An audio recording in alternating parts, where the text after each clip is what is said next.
Bismillahirrahmanirrahim. Assalamu alaikum students. I'm your English language teacher from App 6 Fort Road, Middle Wing Boys. Today we will discuss week 3 assignment of English language.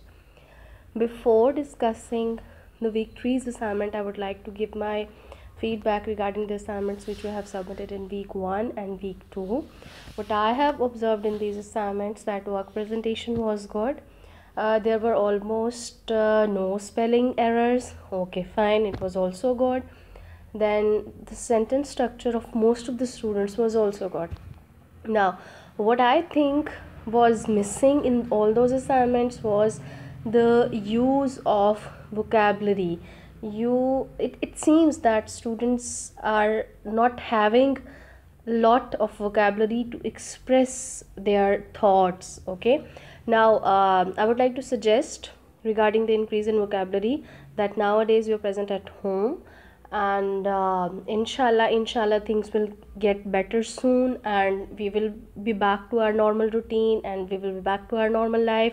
But right now, when you are present at home, it's the best time to increase your writing skill, your reading skill, and your comprehension skill. Now, how to improve your reading, writing, and comprehension skill? You can read any of the book at home. Okay, it's not necessary to get hold of new books. Whatever is present at home, there might be books of your siblings or your parents, or short stories, whatever there is present, you can start reading them. It's not necessary to finish the novel in one sitting or one day, or a story to finish it in one day or very soon. What you can do, you can start reading the page. For example, you read one page one day, 2 pages 2 days, and thus you just after reading, you should use these words in your sentences, whatever the new words you can come across.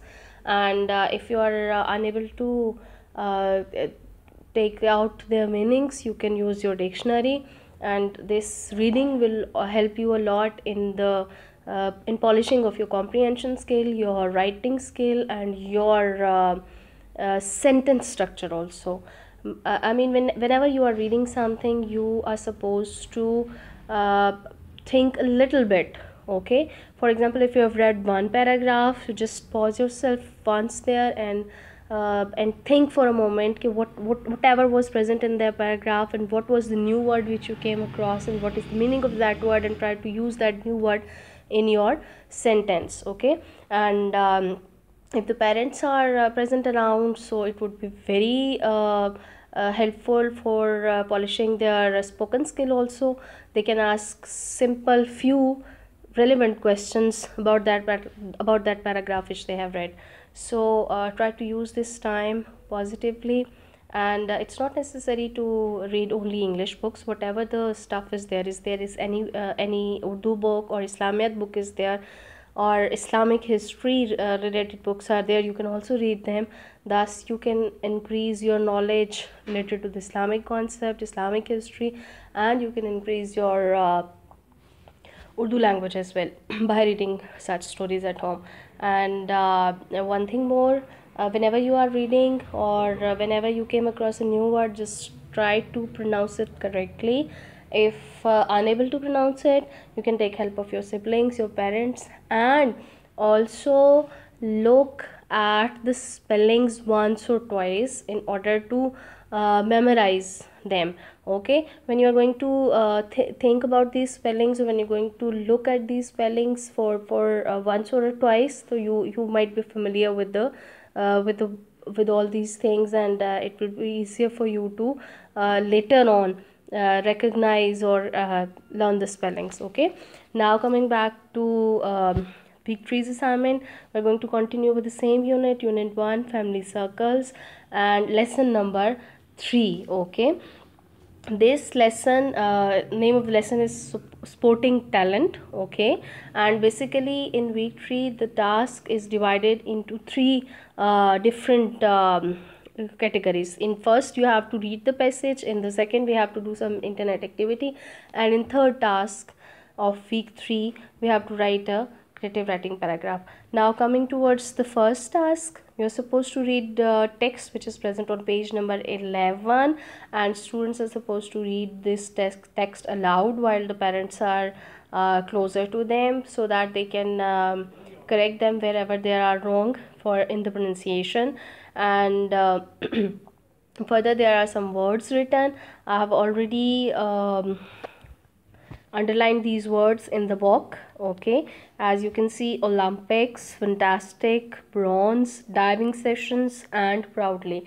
Now students are supposed to write down these words in their vocabulary journal, and they will write their meanings also. Now moving towards the second task. This is basically an internet research activity in which students are going to gather the information about the Olympic sports. Okay, now while students are doing the research on the net, on the internet, parents should supervise their words.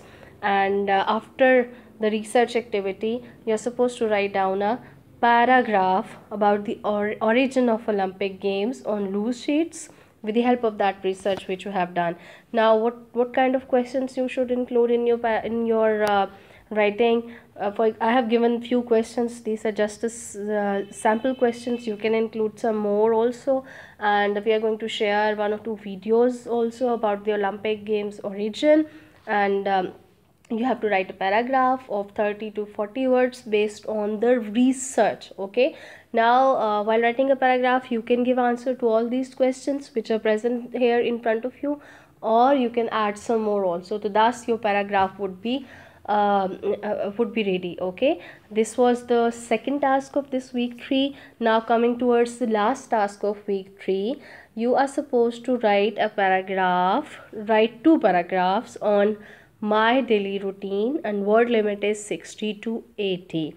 Now for this task, you have to make a mind map or a web diagram in which you are going to gather the ideas. And once you have gathered all these ideas in a mind map or a web diagram, so you can easily write them down. Now for this paragraph writing, I should give you an idea how to write it. Your paragraph should include an introduction, then body, then a conclusion. In introduction, you are going to introduce yourself. Okay, when you are going to wake up early in the morning, what are the things you do early in the morning. Then in the body, you will narrate all the events or all the series of incidents that happen during the day, or the things which you are doing during the day. And in the conclusion, it should be the evening or night time before going to the bed. Okay, now when you're writing this paragraph, you must write about something that happens to you during the day, any of the smaller incident that makes you happy, or either it makes you sad. And you can also quote or also narrate one incident of kindness, okay, during the day, which is the good deed that you do. Okay, and if you are not satisfied with your day, so what do you think, what was missing in the day? Okay, what do you think you should have done to make it a very good day? Okay, apart from writing this daily routine, you should include any of the one thing which you have just done during the day, and it was something very good, or you think that you should do this. Okay, now I have just given a sample of the first paragraph here. Okay, and you just take help of it. Then I have also included a clip art here in which a boy is there, and it's all about boy's daily routine. So just simply these pictures are telling you what he has done during his day. You can take help of it.